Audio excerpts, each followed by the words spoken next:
Well, Larry, I had one Oakland Raiders player tell me today he thought this was an infringement on his free speech rights, but Vice President Mike Pence quickly took to Twitter to call this a big political victory for President Trump, who has framed this in terms of an insult to the flag and to veterans.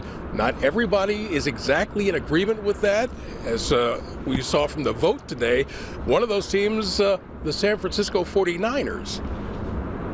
The whole thing started here in the Bay Area during the 2016 season when 49ers quarterback Colin Kaepernick started to kneel during the playing of the Star-Spangled Banner. He says it was an act of social conscience to protest the killing of unarmed black men by police. The new policy was approved by all the teams except the Niners. Owner Jet York abstained. And I think there's so much more to it than just, a player standing or a team employee standing. We want to take a broader approach. York says any real solution would have to take social justice matters into account.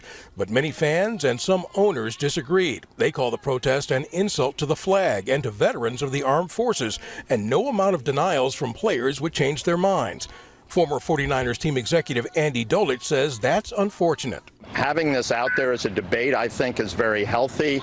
But putting it as an overview that you have to do this on behalf of the league to show your patriotism seems to be a questionable decision. Under the new policy, any player who comes out onto the field during the national anthem must stand. Otherwise, the team will be fined.